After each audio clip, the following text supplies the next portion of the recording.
martiaux en France, en dehors du judo et du karaté, où sont organisés des championnats nationaux. Eh bien, c'est le cas en matière de full contact, si vous préférez la boxe américaine, où l'on utilise à la fois les poings, mais aussi les pieds. Et James Darr, le Girondin, est même champion du monde de la spécialité. James Darr et tout, me disait, mais c'est pas ton vrai nom, quoi. C'est un nom que tu prends pour boxer. Je fais, ouais, je m'appelle pas comme ça, quoi. Et puis ils l'ont cru, quoi. Donc ils se sont donné le mot, ouais, t'as vu, je t'avais dit, c'est pas son vrai nom et tout. Et là, jusqu'à lui montrer ma carte d'identité, quoi, pour dire vraiment, bah si, tu vois, je m'appelle comme ça, c'est pas un nom de scène, quoi. Aujourd'hui, ses adversaires ne se posent plus la question, car son nom et son prénom, ils ont appris à les connaître. Le 30 novembre dernier, James Darr est devenu champion du monde de full contact dans les moins de 60 kilos pour la première fois de sa carrière. Là, j'étais bien motivé parce qu'il y avait 2 ans de ça, en Russie, à Kiev, j'avais perdu en finale face à un Italien, perdu sans perdre, mais j'avais perdu. Donc là, j'étais bien motivé pour avoir cette médaille d'or qui manquait à mon palmarès, quoi. J'avais des médailles d'argent, des médailles de bronze, mais j'avais pas une médaille d'or, donc je m'étais bien préparé.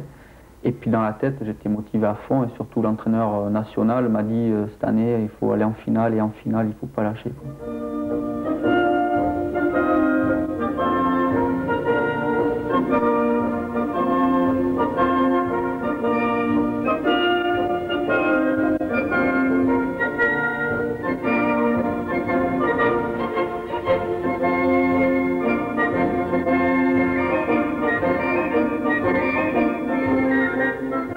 Qu'est-ce que vous avez ressenti à la fin du combat, quand les gens disent c'est vous qui avez gagné?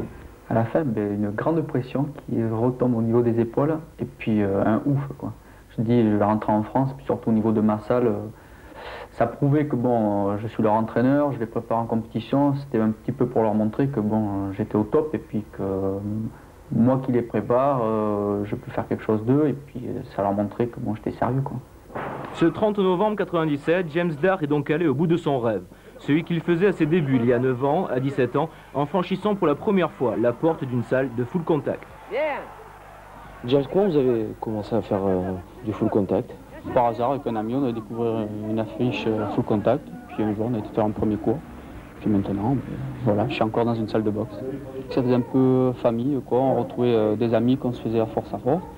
Et puis l'ambiance qu'il y avait, puis on transpirait pendant 2 heures, on pensait à plus rien, tous les petits problèmes qu'on avait à l'extérieur, on n'y pensait plus, on se défoulait pendant 2 heures à la salle, c'était super. Depuis, le boxeur des îles a tout gagné. Dans l'Hexagone d'abord en devenant champion de France amateur puis professionnel. Ensuite, sous les couleurs de l'équipe de France, il part à la conquête des compétitions internationales, là encore avec succès, avec un titre de champion d'Europe et un autre du monde, toujours chez les professionnels. Le tout grâce à une technique complète. Qualité, sérieux aux entraînements quand il faut préparer quelque chose. Défaut, trop sérieux. Et ça embête mon ami déjà, parce que c'est vrai que pendant une préparation, je suis assez... je suis concentré sur ma préparation, il y a les régimes, on a faim dans les 2 sens parce qu'il y a la compétition qui arrive, puis on a faim aussi parce qu'on a envie de manger et qu'il faut s'abstenir. Entraîneur au club de full contact des Innes, James Darr s'occupe d'une centaine de licenciés. Mais son rôle ne s'arrête pas là. Il fait également des animations dans les écoles primaires de la Cube et dans certains quartiers, comme ici, à Lormont-Génicard. Les jeunes s'intéressent dans ce sport plus dans les banlieues que dans un quartier où il n'y aura que des bourgeois, quoi. Ils vont préférer faire du tennis, hein. C'est un sport qui coûte pas cher, donc tout ce qui est boxe, kickboxing, full contact, est plus réservé à des jeunes qui n'ont pas les moyens de s'acheter du matériel. Donc c'est pour ça qu'on a beaucoup plus de jeunes de banlieue dans les salles de boxe que des jeunes de banlieue qui vont faire du tennis, quoi. Quels sont les conseils qu'ils vous donnent régulièrement à vous? De prendre le sport, si on veut vraiment faire ce sport, de prendre au sérieux, de faire chaque chose, comme on dit, chaque chose à son temps, quoi. Quand tu fais ton travail, tu travailles, quand tu es à la boxe, tu es à la boxe, quand tu sors, tu sors. Quand on est à la salle, il nous demande quand même d'assez nous concentrer sur la boxe, quoi. Très sympathique, jeune, simple, surtout, compréhensible. Il descend souvent au quartier, nous rencontrer, discuter, il me motive, ça me motive, quoi, de rencontrer, quoi. Il vient de passer champion du monde, bah, ça prouve ses capacités, quoi, comme quoi c'est un bon entraîneur, quoi. Aujourd'hui, James Darr se donne encore 2 ans avant de mettre un terme à sa carrière. Mais d'ici là, il aimerait réaliser un dernier rêve, organiser un championnat du monde dans sa ville, à Eysines.